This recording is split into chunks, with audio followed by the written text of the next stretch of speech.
Hare Krishna. Saludos y bienvenidos otra vez. Felizmente aquí estamos para continuar con la lectura del Bhagavatam. Hoy vamos a leer texto 31, texto 32, posiblemente más, pero al menos esos dos vamos a leer hoy. Om Namo Bhagavate Vasudevaya. Om Namo Bhagavate Vasudevaya. Om Namo Bhagavate Vasudevaya. Eshakim nivrita shesham karano militekshana mrisha samadhira hotsbit kim nusyat ksatravandubim. La traducción es la siguiente. A su regreso, perdón, aquí estoy en 31, me da la impresión de que primero es el 30 el que vamos a leer. Sí, primero 30 y luego 31. Satu Brahma Risharam Se Gatasum Uragam Rusham Vinirgacham Dhanuskotyam Nidhaya Purangagatam. Mientras se iba, el rey, insultado de ese modo, recogió con su arco una serpiente sin vida y la puso con rabia sobre el hombro del sabio. Luego regresó a su palacio.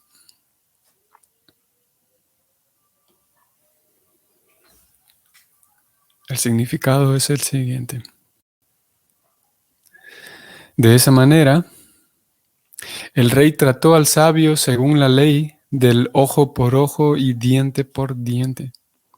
Aunque nunca había estado acostumbrado a esa clase de acciones absurdas. Por la voluntad del Señor, mientras el rey se iba, encontró frente a sí a una serpiente muerta y pensó que el sabio, que lo había recibido fríamente, debía por ello ser recompensado fríamente, ofreciéndosele como guirnalda esa serpiente muerta. En el transcurso de los tratos ordinarios, esto no era algo muy anormal, pero en el caso del trato de Maharaj Pariksit para con un sabio brahmana, esto era algo que sin duda no tenía precedentes. Ocurrió así por la voluntad del Señor. Aquí termina este significado. Vemos nuevamente, Prabhupada enmarca culmina este significado nuevamente recordando que ocurrió así por la voluntad del Señor, ya que como él señala aquí, Pariksit, él no tenía ese tipo de comportamientos para con nadie, específicamente para con un sabio brahmana. Definitivamente era algo sin precedente. Y él nuevamente señala el punto de que fue por la voluntad del Señor.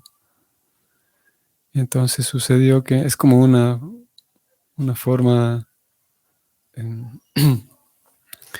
de burlarse del rey, ya que en los intercambios era bastante común que se ofrecieran entre sí guirnaldas. Así que el rey le ofreció, en vez de ofrecerle una guirnalda, le colocó en el cuello una serpiente muerta, según este verso, y se fue. Vamos a ver cómo en el siguiente significado, incluso Prabhupada vuelve a mencionar el hecho de que es por la voluntad del Señor, y no es que se debía a que, porque podríamos decir, bueno, es que lo que pasa es que todos somos seres humanos. Incluso grandes devotos como Pariksit a veces actúan movidos por la envidia porque somos humanos. Y lo cierto es que ese es un argumento que parece bien, parece sensato de entrada, pero está no está alineado al menos con la teología del Bhakti. Lo cierto es que de acuerdo con la cosmovisión del Bhakti, eh, los devotos, hay una, y lo hemos hablado en tantas ocasiones, hay diferentes categorías de devotos de acuerdo a la forma en la que se expresa esa devoción. Y un devoto puro, tal como es un tema tan recurrente y tan central en todo el Bhakti, un devoto puro es puro justamente por eso, porque eh, entre tantas descripciones, porque es capaz de controlarse a sí mismo, es autocontrolado. Y eso de que, bueno, a todos nos surge esa parte humana, incluso a los devotos puros, eso no aplica para los devotos puros justamente. Eh, y claro, principalmente son devotos o devotas puras por la pureza de su devoción a Krishna, por la forma, por la expresión de su devoción. Y, y otra de las razones por las cuales son puros es porque eh, gracias a su profundidad y su madurez, su experiencia, están situados de tal manera que ese tipo de cosas que a personas ordinarias como a nosotros, que quedamos presa de la ira, quedamos presa de la lujuria, quedamos presa del enojo, de la rabia, de los caprichos, esas personas ya no están presas de eso, ¿no? Si bien es verdad, hay una naturaleza humana todavía en ellos, pero sucede que ya no son presa de ese tipo de pasiones irracionales, porque son irracionales, ¿no? La lujuria, la rabia y cosas similares. Entonces, en el caso de Maharaj Pariksit, siendo un devoto puro, por definición, comprendemos que es así como lo explican los grandes acharyas. Prabhupada va a mencionar a dos grandes acharyas en este siguiente verso. Es así como lo explican los grandes acharyas, que esos devotos puros, Pariksit es uno de ellos, son capaces de no quedar presa bajo ese tipo de cosas. Como en este caso estamos viendo la ira, la venganza y la envidia de Pariksit, leímos en el verso anterior. Por lo tanto, la explicación para esto es que es la voluntad del Señor Supremo. Y como digo, en este caso no cabe, no aplica, no entra en esa categoría la personalidad de Pariksit, decir que, bueno, incluso a los grandes devotos a veces fallan por su naturaleza humana. Y lo cierto es que no, como digo. Claro, hay tal vez algún tipo de fallo de parte de los devotos puros. Es un tema interesante también porque habría que analizar, valdría la pena analizar en qué, en qué cosas un devoto puro sí va a fallar, por ejemplo. Y en qué cosas sí es natural que falle. Por ejemplo, no sé, su visión, su vista. Puede ser que un devoto puro, con el paso del tiempo, sus ojos se desgasten. Por lo tanto, no va a tener una visión, o sea, no va a tener una visión de largo alcance, hablando de sus ojos propiamente dicho. Posiblemente tenga alguna enfermedad, algún tipo de cáncer, qué sé yo. Eso, esa es la parte humana del devoto puro que siempre va a estar presente. Es el hecho de que se canse, el hecho de que se ponga viejo o vieja, pero en su carácter, de acuerdo, como digo, con la definición que acompaña y que va guiando la teología del Bhakti, en su carácter, en la debilidad de su carácter, para quedar presa, como acabo de decirlo, presa de esas pasiones irracionales, como la envidia y la lujuria, allí es el devoto puro, destaca. Allí sí lo vamos a ver que es diferente. Ahí no vamos a encontrar eso de que es que a todos nos gana la naturaleza humana, porque la carne allí no aplica para ellos. Sí aplica, como digo, la naturaleza humana, sí está presente en los devotos puros, en su parte física, digamos, en su imperfección física, en sus enfermedades, por ejemplo, allí sí. Pero no nuevamente, no en caer presa. Esto es importante también porque podemos ver la la vida misma de Prabhupada, o al menos la vida misma de Prabhupada, siendo el líder de la misión que fundó. Y, y lo vemos en algunas ocasiones también actuando. No lo vemos todo el tiempo solamente sonriendo. También es importante y es interesante ver esas diferentes facetas de los tratos de Srila Prabhupada con sus discípulos, con familiares de sus discípulos que no eran discípulos suyos, o con religiosos, con religiosos de alguna otra disciplina, con líderes políticos, líderes, con profesores, como él se conducía. En general siempre mantenía la cordialidad y en ocasiones, con sus discípulos principalmente, en ocasiones sí expresaba una cantidad de ira, por ejemplo, y de enojo, y analizando un poco el comportamiento de él, podemos comprender que si bien es verdad hay una expresión de enojo, y lo vemos, lo podemos ver en su persona, hay una expresión de enojo, que es diferente a quedar presa del enojo, es diferente a que me enojé con alguien y de allí todo el día en adelante pasé frustrado, enojado y eh, me enojé con una persona por algo que hizo o algo que no hizo. Y con todas las demás personas que encuentro durante el día tengo cara irritada y estoy irritable con todos. Eso sería un ejemplo de cómo quedar presa de la ira. En el caso de Prabhupada es interesante cómo en algunas ocasiones discutía o regañaba muy fuertemente a algunos de sus discípulos para en el minuto después, ni siquiera, a veces estaba discutiendo en la misma habitación, regañando fuertemente, así con mucho enojo a uno de sus discípulos para corregir algo que el discípulo tenía. Y en la misma habitación volteaba y continuaba con su reunión anterior como si nada hubiera ocurrido, no siendo presa de ese enojo, sino más bien en el rol de maestro espiritual, usando esa herramienta, ¿no? del enojo para corregir en algunas ocasiones cuando hacía falta y cuando él consideraba necesario corregir así fuertemente a su discípulo, a su discípula. Eso es interesante. Y por otro lado, también muy contrastante a esos episodios de enojo así expresado muy claramente.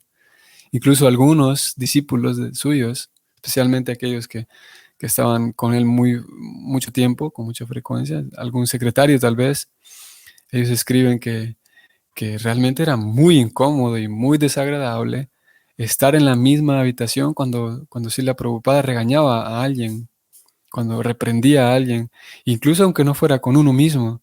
Así lo describen algunos de ellos. Porque era muy incómodo, porque era muy, muy intensa su personalidad, ¿no?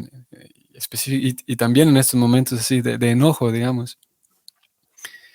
Y eso contrasta, lo podemos contrastar también, como lo decíamos hace unos días, con esa otra expresión de su carácter, observando cada uno de los detalles de sus discípulos y procurando por decirle a cada momento, gracias por esto que hiciste, gracias por esto que hiciste, ¿podrías hacer esto, por favor? Contrastando ambas cosas, podemos ver que no era una persona así presa, como dijimos, del enojo, no era una persona envanecida em, ¿cómo sería esta palabra? Eh, no solo envanecida, sino ebria, digamos, de poder, ¿no? Tenía tantos, literalmente eran miles de discípulos y gente que lo seguía y lo adoraba literalmente y no estaba envanecido con ese poder, con ese sí, poder sobre ellos, sino al contrario, en tantas ocasiones expresó eso de que de su sincero y profundo y honesto agradecimiento con ellos, él sentirse un sirviente de ellos. Y en otras ocasiones lo vemos, como acabo de decir, así, haciendo uso de ese enojo y para reprender a sus discípulos. Ni era presa del enojo, ni tampoco era un, un intento por sonreír a todo el mundo y volverse una sonrisa que empalaga y ganarse el corazón de todo el mundo simplemente sonriendo para caerle bien a todo el mundo. Una personalidad interesante, la persona de Prabhupada. Digo todo esto porque entra también partiendo de Pariksit, como Y partiendo de la definición del devoto puro, que no queda presa de esas pasiones irracionales y por lo tanto allí no se aplica aquello de que, bueno, incluso los grandes devotos fallan. De acuerdo con el Bhakti, eso es diferente. Vamos al siguiente verso. Verso 31, ahora sí. A su regreso, después de poner la serpiente en el cuello del sabio, a su regreso comenzó a contemplar el rey y a arguir en su fuero interno si el sabio había estado de hecho sumido en meditación, con los sentidos concentrados y los ojos cerrados, o si tan solo había estado simulando un trance únicamente para no tener que recibir a un bajo kshatriya, a un bajo guerrero como era el rey. Como ustedes sabrán, existía esta dinámica interesante de observar en los intercambios sociales, como el rey era el rey y era ustedes sabrán, los recordarán, que a estos reyes, no a todos, pero algunos de ellos alcanzaban esa posición, o no esa posición, pero esa distinción de Raya Rishi o Rayarshi.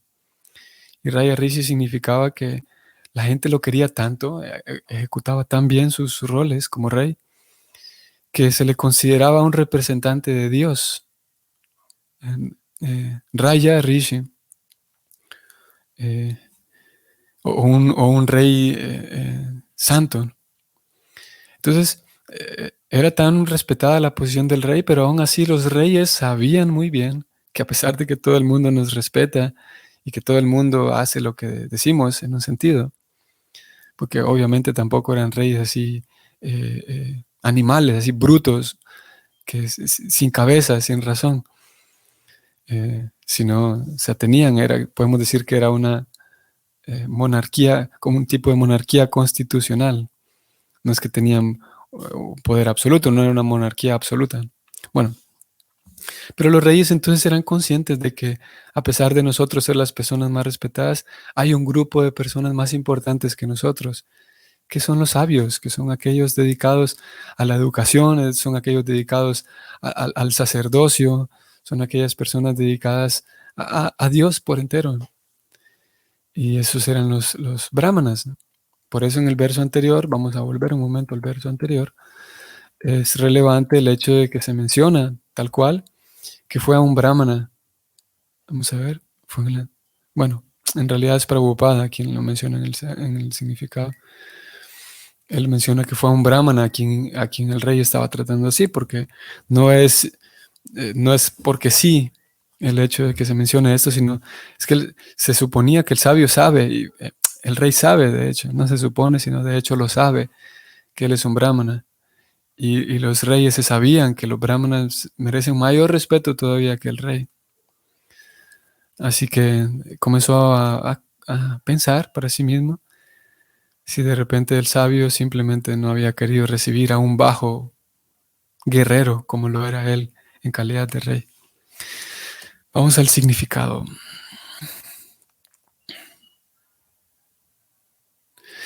Como el rey era devoto del Señor, no aprobó su propia acción y en consecuencia comenzó a preguntarse si el sabio realmente estaba en un trance o si solo estaba fingiendo para no tener que recibir al rey, que era un kshatriya, un guerrero y por lo tanto de rango inferior.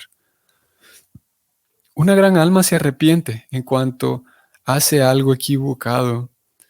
Interesante esto. Una gran alma se arrepiente en cuanto hace algo equivocado.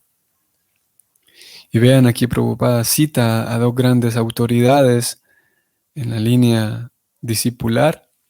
Él dice, Srila Visvanatha Chakravarti Thakura y también Srila Jiva Goswami no creen que la acción del rey se deba a sus fechorías pasadas. El Señor lo dispuso todo de esa manera, tan solo para llevar al rey de vuelta al hogar, de vuelta a Dios. Aquí Prabhupada incluye entonces a estos dos grandes acharyas, de acuerdo con ellos y por lo tanto de acuerdo con Prabhupada también. Esta acción del rey no se debe al karma simplemente. Quienes, ustedes saben cómo está descrita esa ley y todo lo que está relacionado con el karma, que indica que en ocasiones uno actúa empujado por algo interno y uno termina dándose cuenta hasta después, ¿no? Todos sabemos de eso, ¿no? Uno termina haciendo algo y habiendo terminado, a veces tenemos la fortuna de darnos cuenta justamente después de terminar. A veces tienen que pasar días o años enteros para percatarme de que, che, Tania, lo que acabo de hacer o lo que hice. Y la ley del karma nos indica que eso que nos impulsó a actuar, incluso no nos dimos cuenta en el momento, se llama la ley del karma. Se llama que estaba en mis propios genes, podemos decir, en mi propia configuración psicofísica, de acuerdo a mis acciones pasadas, se indica que tengo la tendencia natural a actuar de tal o cual manera. Y si no es una tendencia tan repetida, en algunas ocasiones voy a actuar de cierta manera, porque está escrito ahí en la configuración psicofísica de cada quien, por la ley del karma. Y a veces esas acciones serán gratas, o a veces agradables, o a veces desagradables. A veces esas acciones son, por ejemplo, habilidades que tenemos que son tan agradables y que no tuvimos que hacer mucho para tenerlas, ¿no? Como alguien que es muy natural dado, por ejemplo, a las artes, o es muy natural dado a diferentes habilidades. Eso indica que la ley del karma lo configuró en nuestra persona, porque entre comillas, lo merecíamos. Y lo mismo algo negativo, algo desagradable. Actuar de cierta manera, eso es por la ley del karma, porque estaba ahí. Es algo que nos desagrada, pero algo nos empuja a actuar así. En el caso de Pariksit, alguien podría decir, bueno, es el karma de Pariksit, o el karma del sabio. Pero lo cierto es que, nuevamente Prabhupada aquí dice, no se debe a la ley del karma, sino que a que Krishna quería, y él agrega algo aquí interesante, que en realidad ya lo había introducido hace unos versos atrás, y él dice que es que el Señor quería llevar de vuelta al hogar a Pariksit, era para beneficiar a Pariksit. Continuamos leyendo que Prabhupada sigue hablando aquí de Vishwanath Chakravarti Thakur. Bueno, pero hay una pregunta. Saludos, Jesús Matilde. ¿Hasta qué punto somos responsables de nuestros actos? ¿Y hasta qué punto Krishna interviene? Pues nada ocurre sin su aprobación. ¿Cómo saberlo? Bueno, como la Gita lo resuelve, es que en la medida en la que un alma está solita en el sentido, así como un niño que le dice al papá o a la mamá, déjeme yo solo, aquí voy. Saben, ¿no? Que es parte natural de que el niño quiere darse cuenta que él solo puede. Y le dice al papá que no, déjame que yo solo puedo. Entonces, en la medida en la que el alma quiere estar sola y se piensa que está sola, es responsable de sus actos, de todos sus actos. Y de todos sus actos y de todas sus omisiones también. Es responsable. Y en la medida en la que Krishna dice, tal vez el verso más famoso de Krishna, el verso culmine, en el que culmina la Gita, Krishna dice que Sarva Dharman Parityaya, que si te entregas a mí, entonces yo me hago responsable de tus actos, de lo que te corresponde. Porque y en eso consiste justamente nuestra lectura a diario, y cada uno de ustedes tiene su vida privada y su forma de ofrendar a Krishna, su bhajan, su forma de agradar a Dios. En eso consiste el proceso de autorrealización, en que el alma se va dando cuenta de que si se acopla su vida a Dios, entonces, y su vida misma se vuelve una ofrenda a Dios. Entonces, por esa misma acción de volverme yo mismo una ofrenda a Dios, entonces Dios se hace responsable de mis actos, podemos decir, y de lo que me corresponde. Y obviamente alguien podría decir, bueno, yo me voy a entregar a Dios, Él se va a hacer cargo y yo voy a seguir haciendo tonterías. Ese esquema no funciona. Si alguien quiere probarlo, pues adelante. Pero de entrada vemos que esa ecuación no funciona, porque justamente para poder entregarse a Dios hay que limpiarse de la mentalidad sinvergüenza. Si alguien preocupado hablaba de eso. Si alguien quiere ser un sinvergüenza y decir, bueno, cuando uno se entrega a Dios, Dios se hace cargo de uno. Por lo tanto, me entrego a Dios y sigo haciendo tonterías. No funciona esa ecuación. Entonces, en eso consiste el proceso, ¿no? En ir gradualmente entregándonos. Y entregarse significa actuar para el placer de Dios. Sigo cuidando de mis hijos, sigo cuidando de mi escuela, sigo cuidando de mi casa, sigo cuidando de mi salud, sigo haciendo la misma persona, pero en todos mis actos, mi conciencia es que me esfuerzo mucho para agradar a Dios, incluso en el acto de cuidar de mi salud, incluso en el acto de cuidar de mis hijos. Es mi ofrenda a Dios cuidar bien a mis hijos, ¿no? Y en esa medida, en la medida en la que avanzamos, entonces quien se hace cargo es Krishna. Ahora, mientras hay alguien que no se ofrenda a Krishna, todo le corresponde al alma. Krishna dice en la Gita de que yo estoy con cada alma, pero yo no soy responsable, dice Krishna, de lo que cada alma hace, porque en fin de cuentas cada quien es libre, toma sus decisiones. Y Krishna dice, si bien es verdad, yo tengo que, como usted lo dice aquí, Jesús Matilde, ¿cómo es eso de que si Dios no, nada sucede sin que Dios lo permita? ¿No? Pero entonces, ¿cómo es que suceden cosas desagradables? Quiere decir que Dios lo permitió.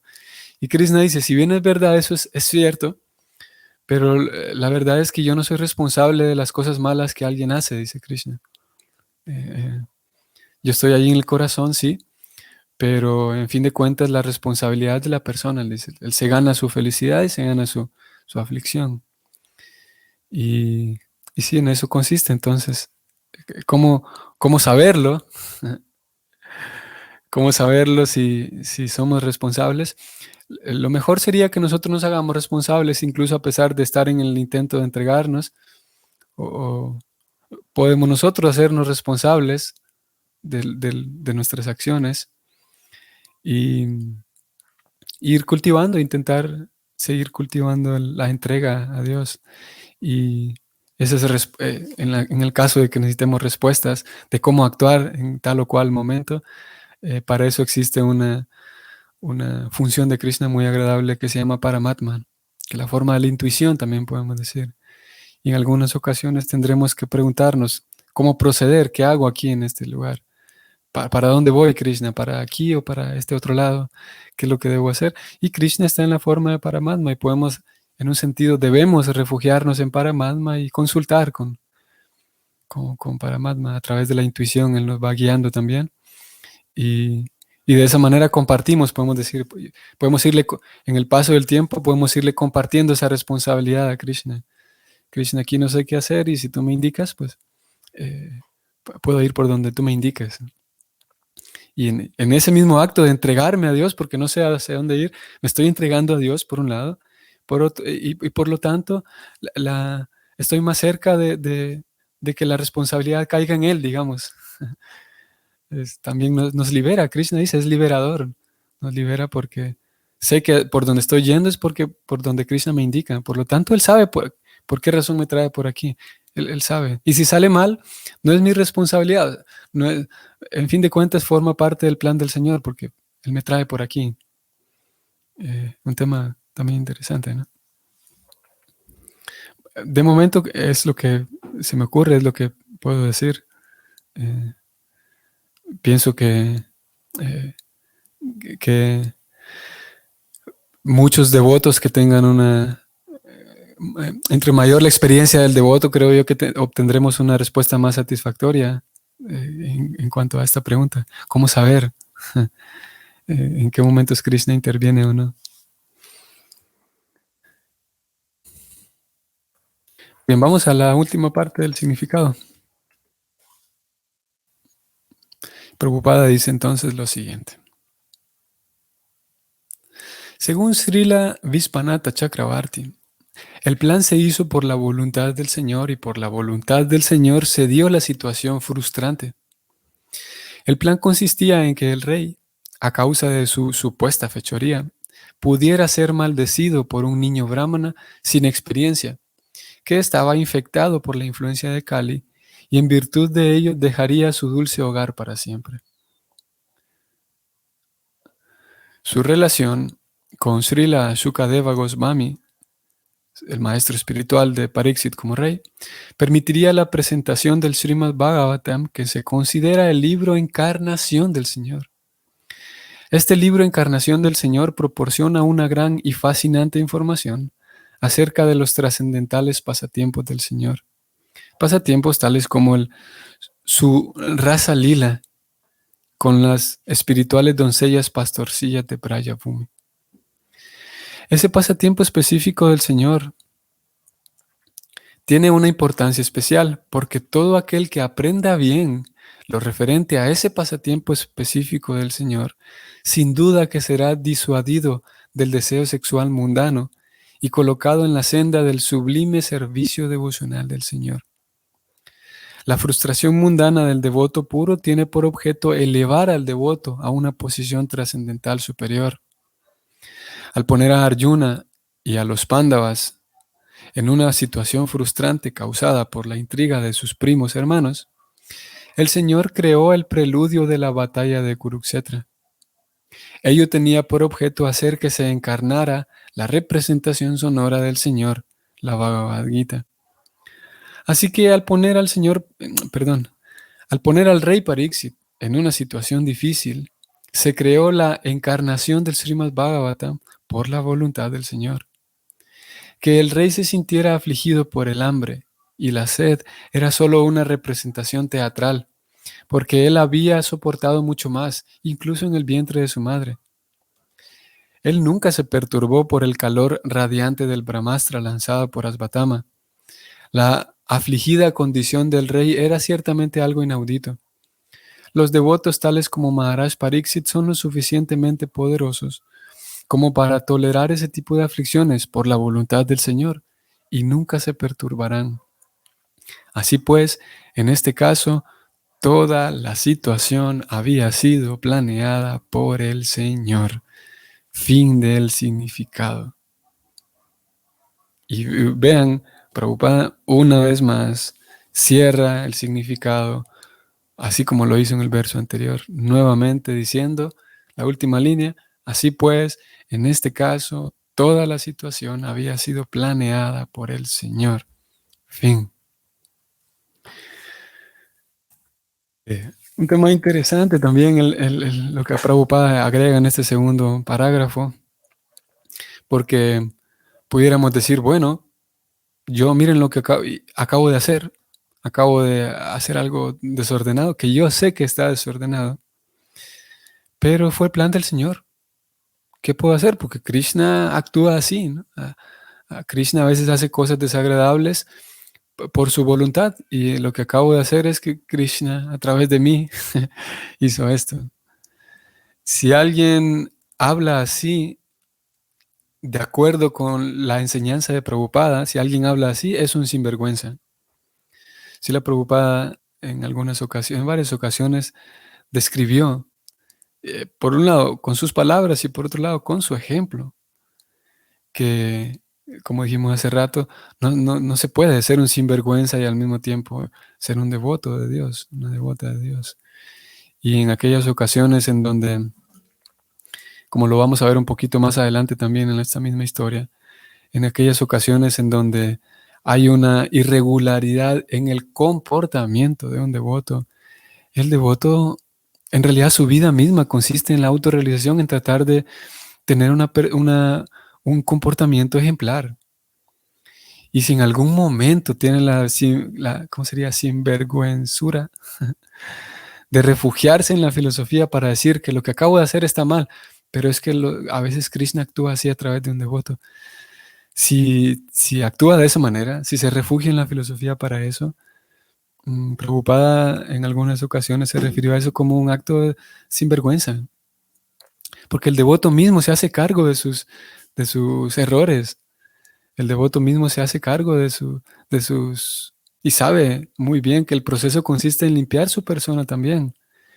Y cuando hay victoria, el caso de Prabhupada también lo mostró, es que el devoto sabe que La victoria se debe a la compañía de Krishna, a la presencia de Krishna, a la ayuda de otros devotos que le pudieron haber brindado ayuda para que sucediera algo exitoso.